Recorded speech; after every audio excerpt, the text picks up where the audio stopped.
les choses ne se changent pas uniquement parce que tu as fait une prière, parce que tu as prié 2 fois, parce que tu as prié 3 fois, parce que tu as prié 10 fois. Non, tu dois prier jusqu'à l'obtention de ce que tu demandes ou alors jusqu'à ce que le Seigneur te donne de comprendre que ce sujet ou bien cette chose que tu demandes n'est pas pour toi. Ce n'est pas le plan qu'il a prévu pour toi. Quoi que tu fasses, que tu sois en train de prier, rends grâce à Dieu. Apprends à rendre grâce à Dieu.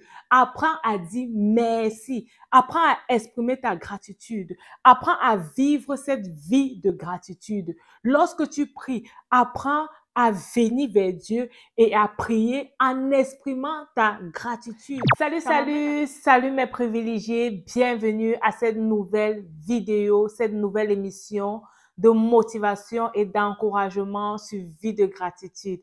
Je suis Myriam Tapso, je suis ta motivatrice spirituelle en ligne et je suis la chantre Myriam Tapso. J'espère que tu as déjà écouté les chants de louange et d'adoration que le Seigneur a mis dans mon cœur. Si ce n'est pas encore le cas, je mets dans la barre des commentaires le lien qui va te permettre d'écouter en boucle ces chants qui vont réellement t'encourager et te rapprocher de Dieu. Alors, nous avons atteint la barre des 1000 abonnés. Je dis merci à tous les privilégiés, à tous ceux qui sont abonnés sur cette chaîne, qui ont permis que cela soit possible. Effectivement, ce n'est pas seulement moi qui peux faire des choses pareilles, c'est grâce à vous, à vos commentaires, à vos likes, à vos partages que nous avons pu arriver à ça. Et pour cela, je vous dis merci, que le Seigneur vous bénisse et qu'il continue de vous accorder sa grâce et sa faveur exactement là où vous avez besoin de lui. Sur Vie de gratitude, si tu es là pour la première fois sur cette chaîne, nous partageons en fait les trucs et les astuces qui vont te permettre en tant que chrétien de vivre une vie épanouie sur cette terre. Je parle de l'épanouissement à 3 niveaux. L'épanouissement sur le plan spirituel, l'épanouissement sur le plan familial et l'épanouissement sur le plan financier. Alors, si toi également, tu ne veux pas manquer cette vidéo, je t'encourage à t'abonner et à cliquer sur la cloche de notification pour être notifié lorsque je publie une nouvelle vidéo de motivation et d'encouragement. Et pourquoi pas un chant de louange dans la présence de l'Éternel afin qu'ensemble nous puissions réellement nous réjouir dans le Seigneur, nous puissions lui rendre gloire pour tout ce qu'il fait pour nous. Aujourd'hui, nous allons parler de la prière. En fait, la prière, c'est quelque chose de très important. Il y a des gens qui me disent qu'ils ne prient pas. Je crois que tout chrétien doit prier. Alors, si tu es un chrétien et tu ne pries pas, je t'encourage réellement à prier. La prière, tu ne peux pas faire sans. En fait, la prière est inévitable. La prière, c'est cette clé qui te permet de communiquer avec Dieu. C'est vrai que lorsqu'on parle de prière, on va voir peut-être aller se fermer dans la chambre, peut-être faire ci, peut-être non. Tu peux prier en chaque moment, ok? Pendant que tu marches, pendant que tu fais la lessive, pendant que tu fais la vaisselle, pendant que tu fais le ménage, pendant que tu es au travail, ok? Pendant que tu conduis, tu peux réellement prier. Tu communiques avec Dieu à tout moment au travers de la prière. Ce n'est pas forcément une prière à haute voix, ok? Mais ça peut être réellement quelque chose que tu dis dans ton cœur, quelque chose que tu te souhaites, où tu veux voir la main de Dieu de façon efficace. C'est ça la prière. Et si vraiment tu ne pries pas, je t'encourage réellement à prier. Ou bien si tu es encore à ce niveau-là où on prie avant de manger, on prie le soir avant d'aller au lit. Non, je t'encourage réellement à développer la prière au quotidien, à prier à chaque moment, lorsque tu es face à une situation difficile, à prier, et lorsque aussi tu es dans un moment de joie, de réjouissance, à prier et à dire merci à Dieu pour cette chose qu'il fait pour toi. Dans la vidéo d'aujourd'hui, je vais partager avec toi ce que la parole de Dieu dit d'une prière que Dieu aime. 3 choses en fait qui sont basées sur la parole de Dieu qui vont réellement te permettre de faire une prière que le Seigneur aime. Oui, parce qu'il y a aussi les prières qui ne lui sont pas agréables. Si tu te rappelles de l'histoire du pharisien, je vais te mettre le lien là. tu peux écouter l'histoire du pharisien qui était en train de prier, mais qui avait une prière arrogante et qui disait à Dieu, je ne suis pas comme ceux-là qui font ci, qui font ça. Moi, je paie ma dîme, je fais ci, j'aide les veuves et les orphelins, tout ça. Je vais te mettre le lien là pour ne pas trop paraphraser, ok? Je t'encourage à lire cette histoire. Et en fait, il se vantait dans la prière. Et ça, ce sont des prières que le Seigneur n'aime pas. Ce sont les prières que Dieu n'aime pas. Quand tu pries pour te vanter, quand tu pries pour te moquer des autres, quand tu pries pour montrer à Dieu que tu es meilleur, non, ça, ce ne sont pas les prières que Dieu aime. Alors, il y a des prières que Dieu aime. Et pour te donner ce qu'il doit faire de ta prière, une prière que le Seigneur aime, je vais te donner certains versets bibliques, je vais partir avec toi, je vais te présenter 3 points autant pour moi et tu vas comprendre cela à la lumière de la parole de Dieu. Et je t'encourage à rester jusqu'à la fin parce que justement, à la fin, je vais te donner mon verset biblique que j'aime, que j'aime le plus et qui m'encourage dans les moments de prière. La première chose que tu dois savoir, c'est que tu dois avoir la foi. Ah oui, tu ne peux pas t'approcher de Dieu sans la foi. Quand tu te mets déjà à prier, ça veut dire que tu connais que Dieu est au-dessus de ton problème et tu sais que Dieu peut agir, ok? Déjà, tu sais qu'il peut et qu'il va selon sa volonté. Donc, tu ne peux pas t'approcher de Dieu et tu n'as pas la foi. Si je prends un exemple que nous faisons peut-être quotidiennement, prier pour le repas. Quand tu pries, tu demandes à Dieu de sanctifier ton repas. Si tu n'as pas la foi que Dieu va réellement sanctifier ton repas, ça ne sert à rien de prier. Tu manges, ok? Tu manges juste. Quand tu pries pour que Dieu te protège dans la nuit, ce sont les prières qu'on aime faire habituellement.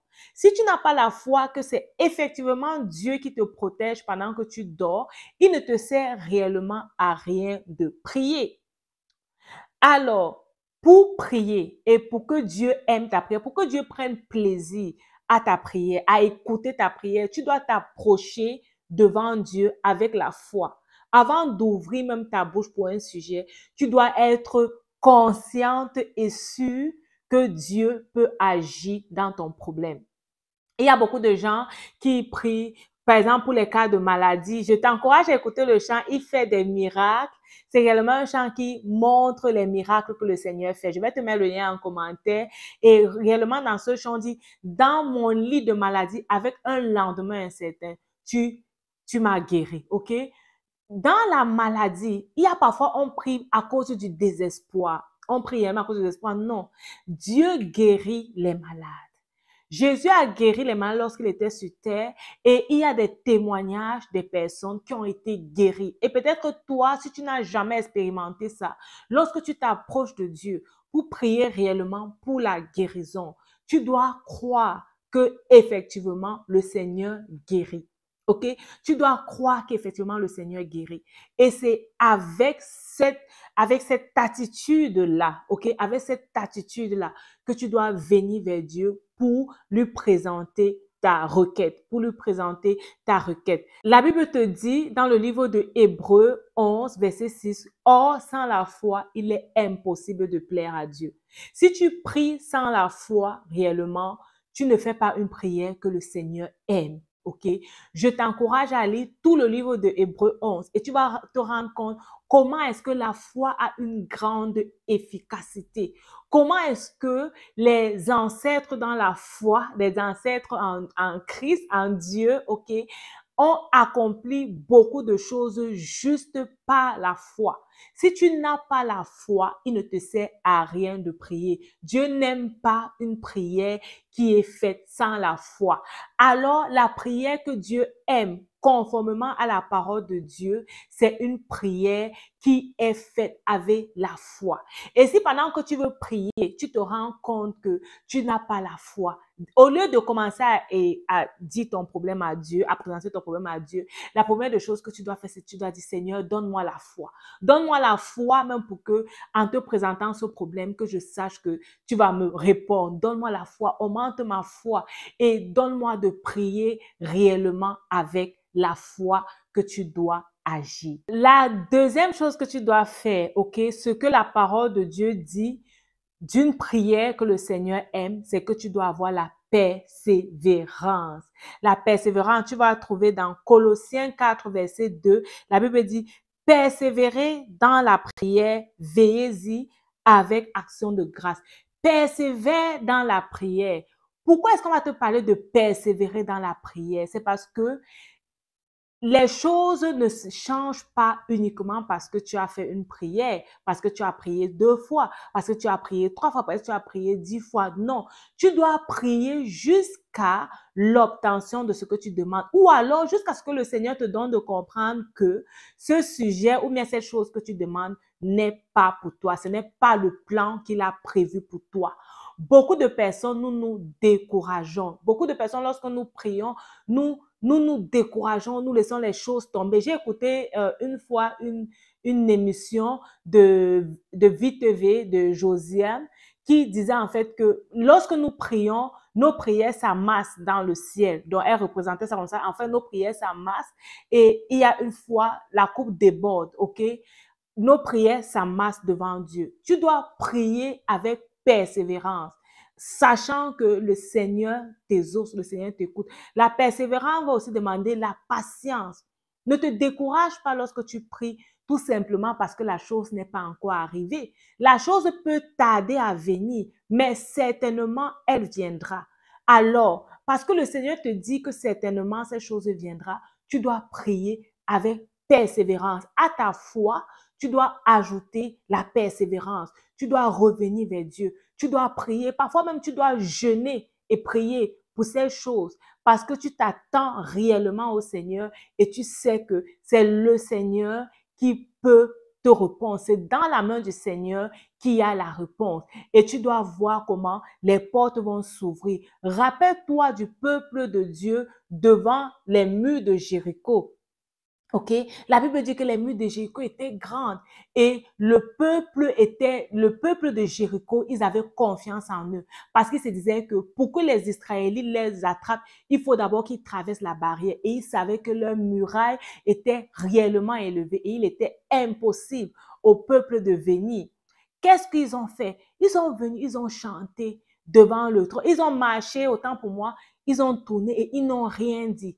Rien dit. Et c'était juste, on sifflait juste de la trompette et tout. Et c'est comme ça qu'ils ont fait. Si tu ne vois pas cette histoire, va dans ta Bible et lis là. C'est comme ça qu'ils ont fait. Ils ont fait ça tout ce temps, peut-être pendant 7 jours. Tu te rends compte que d'aucuns pouvaient se décourager et dire, mais où est-ce qu'on est en train d'aller? Où est-ce qu'on va là? Pourquoi est-ce qu'on est en train de refaire la même chose? Et dis à Josué, est-ce que tu es sûr que ce qu'on est en train de faire là, c'est ce que le Seigneur t'a dit? Est-ce que tu es sûr que tu as écouté la voix de Dieu? C'est souvent ce qu'on dit, non? Quand un homme de Dieu te promet quelque chose, ou bien lorsque tu as l'impression que Dieu est en train de te donner quelque chose et que cette chose est très... Parfois, tu commences à douter. Tu commences à te dire, mais est-ce que j'avais vraiment entendu la voix de Dieu? Est-ce que cette révélation était vraiment pour moi? Est-ce que cette parole était vraiment pour moi? Le doute s'installe. Et c'est comme ça que même eux, certainement le doute s'installait. Mais qu'est-ce qui s'est passé? Le moment venu, le Seigneur les a accordé la victoire. Et c'est ton partage au nom de Jésus. Le moment venu, le Seigneur va t'accorder la victoire. Alors, tu as besoin d'être persévérant. Tu as besoin d'être patient. Tu as besoin de croire que cette parole qui a été déclenchée est pour toi, c'est ton partage. C'est ce que le Seigneur dit qu'il va faire et il va le faire. Certainement, si la chose tarde, elle arrivera. Certainement, elle arrivera. Ça te demande la foi, mais plus que la foi, ok? Quand tu t'approches de Dieu, tu t'approches de Dieu avec foi, mais tu continues à t'approcher de Dieu avec foi parce que tu persévères et tu crois et tu sais que ce que le Seigneur a dit pour toi, cette chose va réellement s'accomplir. C'est ça une prière que le Seigneur aime. C'est ça une prière que Dieu aime et qu'il voit son enfant, il te voit son fils, il te voit sa fille venir vers lui et prier et il prend plaisir à ta prière. Je vais te donner la troisième chose que le Seigneur m'a mis à cœur de partager avec toi. Et comme je t'ai dit, à la fin, je vais te donner mon verset préféré. Ça, c'est un verset que j'ai dans mon cœur depuis que j'ai donné ma vie au Seigneur. Et c'est un verset qui m'accompagne quotidiennement, ok? Quand une difficulté est là, je me rappelle toujours de ce verset. Alors, la troisième chose que tu dois faire, c'est l'action de grâce. Et oui, nous sommes sur vie de gratitude parce qu'on a compris qu'on doit manifester notre gratitude au Seigneur. Manifester notre gratitude au-delà de ce que nos yeux voient, au-delà de ce que nous vivons. Nous manifestons notre gratitude au Seigneur parce que nous savons que pour nous, il a les plans de bonheur. Parce que nous savons que pour nous, sa volonté, c'est ce qu'il y a de meilleur. Et que seule sa volonté s'accomplit dans nos vies. Ok, seule sa volonté, ça peut traîner, mais c'est sa volonté qui va s'accomplir. Ça, c'est une attitude que tu dois avoir. Si tu es quelqu'un qui maugrait beaucoup, si tu es quelqu'un qui est impatient, si tu es quelqu'un qui ne sait pas dire merci à Dieu, je t'encourage réellement à apprendre réellement à dire merci à Dieu. Je vais te donner quelques références bibliques qui vont te montrer encore que l'action de grâce, c'est quelque chose que si tu fais, Dieu aime ça. La Bible te dit dans 1 Thessaloniciens 5, verset 18, « Rendez grâce en toutes choses, car c'est à votre égard la volonté de Dieu en Jésus-Christ. » Rends grâce à Dieu en toutes choses. La Bible ne te dit pas seulement que dans les moments, les bons moments, non. En toutes choses, dans les bons comme dans les mauvais moments. Ça me fait me rappeler du chant « Mon Dieu est vivant ». Je t'encourage à écouter ce chant si tu n'as pas encore écouté. Où je dis, quand c'est la joie, nous glorifions Dieu. Mais quand c'est les difficultés, nous nous lamentons. Dieu te dit dans ta difficulté qu'il est là. OK? Il est là, il est toujours présent. Rends gloire à Dieu en toutes choses. Pas seulement dans les bons moments, dans les moments de joie, dans les moments de réjouissance, mais aussi dans des moments de difficulté où tu sembles ne pas voir Dieu. Rends gloire également à Dieu dans ces moments-là. Ça, c'est ce que Dieu aime. Et le deuxième verset que je vais te donner, c'est Colossiens 3, verset 17. « Et quoi que vous fassiez en parole ou en œuvre, faites tout au nom du Seigneur Jésus, en rendant par lui des actions de grâce à Dieu le Père. » Quoi que tu fasses, que tu sois en train de prier, rends grâce à Dieu. Apprends à rendre grâce à Dieu. Apprends à dire merci. Apprends à exprimer ta gratitude. Apprends à vivre cette vie de gratitude. Lorsque tu pries, apprends à venir vers Dieu et à prier en exprimant ta gratitude. Ça m'amène à te donner ce verset dont je t'ai promis, ce verset que j'aime, qui m'accompagne dans ma marche avec le Seigneur depuis que j'ai donné ma vie à Dieu. C'est Philippiens 4, verset 6. Et je t'encourage à lire jusqu'au verset 7. Il dit, ne vous inquiétez de rien, mais en toute chose, faites connaître vos besoins à Dieu par des prières, des supplications avec action de grâce. Quel est ton besoin? Viens vers Dieu dans la prière. Place ce problème au-devant Dieu. Et lorsque tu pries, tu supplies Dieu, tu augmentes ta foi, tu as la persévérance, tu rends gloire à Dieu. Tu dis, Seigneur, je te dis merci. Je te dis merci parce que même lorsque mes yeux ne voient pas, je sais que c'est ton plan qui se réalise dans ma vie. OK? Je sais que c'est ton plan qui se réalise dans ma vie. Et pour cela, je te dis merci. Pour cela, je t'élève. Pour cela, je te célèbre. Pour cela, je suis en joie. Pour cela, j'aide même ceux qui sont dans le besoin. OK? Rends gloire à Dieu en tout chose. Le verset 17 dit quoi? La paix de Dieu qui surpasse. Je vais te lire ça. Et le verset 7 dit quoi? Et la paix de Dieu qui surpasse toute intelligence gardera vos cœurs et vos pensées en Jésus-Christ. Parfois, tu vas traverser des moments difficiles, des gens vont venir vers toi, mais ils ne vont pas comprendre comment tu as la paix. Ils ne vont pas comprendre comment tu es en joie, comment tu dégages une certaine sérénité. Mais ça va les intriguer, ils vont dire, mais elle est fait comment? Il fait comment pour rester serein face à cette situation? C'est parce qu'il ou elle a développé une vie de gratitude. A développé une vie de gratitude. Ton cœur est tellement rempli de gratitude. Ton cœur est tellement rempli de louanges pour l'Éternel. Ton cœur est tellement rempli d'adoration. Ton cœur est tellement rempli de gratitude. Ton cœur est tellement rempli de louanges. Ton cœur est tellement rempli d'admiration pour l'Éternel que tu places ce problème juste en bas. Tu dis à ce problème qu'il est juste en bas et il ne peut rien devant Dieu. Donc, apprends à exprimer ta gratitude au Seigneur. Dans la vidéo d'aujourd'hui, J'ai promis de partager avec toi ce que la parole de Dieu dit d'une prière que Dieu aime réellement. Je t'encourage à pratiquer ces 3 astuces. La prière que Dieu aime, c'est une prière qui est remplie de foi. C'est une prière qui est remplie de persévérance. C'est une prière qui est faite avec action de grâce. Ça, c'est réellement ce que la parole de Dieu dit. Peut-être il y a d'autres. Ça, c'est réellement ce que la parole de Dieu dit. Il y a d'autres astuces, d'autres choses que tu dois augmenter à ta prière, que le Seigneur permettra certainement que nous en parlons. Mais ces 3 choses, tu ne dois pas oublier. Quand tu te rapproches de Dieu, tu dois être toujours conscient de ces 3 éléments que je viens de te donner. Rappelle-toi, ta vie, c'est un don de Dieu et la façon dont tu la vis, c'est un don que tu fais au Seigneur. Que Dieu te bénisse et à la prochaine sur Vie de gratitude. Bye bye.